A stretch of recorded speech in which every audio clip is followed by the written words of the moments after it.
எல்லாருக்கும் வணக்கம். இந்த பதிவில் எதை பற்றி பார்க்க போகிறோம் அப்படின்னு கேட்டிங்கன்னா, அதாவது மக்களே, இன்னைக்கு தலைவர் விஜய் அவர்கள் வேட்புமனு தாக்கல் பண்ணதுக்கு அப்புறமா பெரம்பூர் தொகுதியில் பேசினாங்க. பயங்கரமாக பேசினாங்க. என்ன இருக்குதோ அதை மட்டும் பேசினாங்க, இல்லாத பற்றி பேசலை. இந்த திமுக ஆட்சியில் மக்கள் எவ்வளோ கஷ்டப்படுறாங்க, ஊழல் அதிகமாயிருச்சு, லஞ்சம் அதிகமாயிருச்சு, அது இல்லாமல் பெண்களுக்கு பாதுகாப்பே இல்லை, மக்கள் பணத்தை சுரண்டி எடுத்துட்டாங்க, மக்களுடைய வரி பணத்தை சுரண்டி எடுத்துட்டாங்க, பல கோடி ரூபா கொள்ளையடிச்சிட்டாங்க.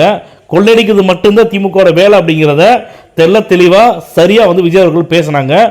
நல்லா ஃபயர் மாதிரி பேசினாங்க, தீப்பொறி பறக்க பேசினாங்க.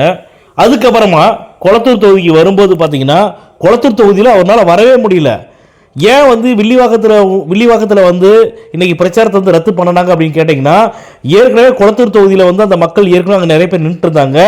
அது இல்லாமல் வில்லிவாக்கத்தில் விஜய் அவர்கள் வர்றதுக்காக 4 மணி நேரம் 5 மணி நேரத்துக்கு முன்னாடியே மக்கள் காத்துட்டு இருக்கிறாங்க. திரும்பவும் இங்கே இருந்து அங்கே போகிறதுக்குள்ள அங்கே போனாங்கன்னா அவ்வளோ நேரம் நின்றுக்கிறாங்க வெயில்ல.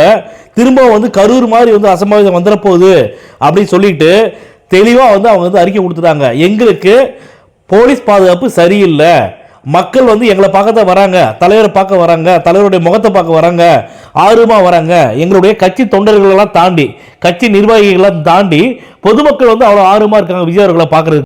ஆனால் கரூரில் எப்படி 41 பேரை அநியாயமாக மனசாட்சி இல்லாமல் அத்தனை பேரோட எதிர்காலம் எப்படிலாம் இருக்க போகிறோமான்னு சொல்லி அப்படி வாழணும்னு நினச்சிட்டு இருந்த அந்த 41 உயிர்களை அநியாயமாக கொண்டு தொலைச்சிட்டாங்க. அதனால் திரும்ப அந்த மாதிரியான அசம்பாவிதம் நடந்துடக்கூடாதுன்னு சொல்லிட்டு இம்மிடியட்டாக வில்லிவாக்கத்தில் பிரச்சாரத்தை ரத்து பண்ணிட்டாங்க. இது உண்மையிலேயே சொல்கிறேன், அந்த ரத்து பண்ணது கூட, ஏன்னா அங்கே இருக்கக்கூடிய மக்கள் கூட வருத்தப்பட்டாங்க. நிறைய பேர் அழுதாங்க, ஐயோ விஜய் நான் பார்க்க முடியல, தலைவரை பார்க்க முடியலன்னு சொல்லி அழுதாங்க. ஆனால் என்னை பொறுத்த வரைக்கும் நான் ரொம்ப சந்தோஷப்பட்டேன். ஏனென்றால் அதிலிருந்து மீண்டு இன்னும் மீளவே முடியல. காலங்காலமாக அது எப்பவுமே இருக்கும் இல்லைங்களா? இத்தனை பேர் 41 பேரை கொண்டுட்டாங்களே, அந்த இழப்பு பாதிப்பு அந்த குடும்பத்தில் இருக்கும். அதே மாதிரி தமிழக வெற்றி கழகத்தோட தலைவர் தலைவர் விஜய் அவர்களுக்கும் சரி, தமிழக வெற்றி கழகத்துக்கு இருக்கும். ஆனால் இதே மாதிரியான அசம்பாவிதம் அடுத்து நடந்துடக்கூடாதுன்னு சொல்லிட்டு இம்மிடியட்டாக ரத்து பண்ணாங்க. நான் அதை வரவேற்கிறேன். ஆனால் இந்த திமுக ஆளுங்கட்சி இன்னமும் மக்களுக்கு பாதுகாப்பு கொடுக்கறதில்ல. விஜய் மேலே எப்படா பழிய போடலாம் அப்படிங்கிற ஒரே முடிவில் தான் இருக்காங்க. ஏன்னா இன்னைக்கு பார்த்தீங்கன்னா வரவேற்பு நாள் வரவேற்பு, அப்பேற்பட்ட வரவேற்பு விஜய் அவர்களுக்கு. வரலாறு திரும்புகிறதுலாம் சொல்லி மாநாடு நடத்துறாங்கல்ல, பயங்கரமான வரவேற்பு.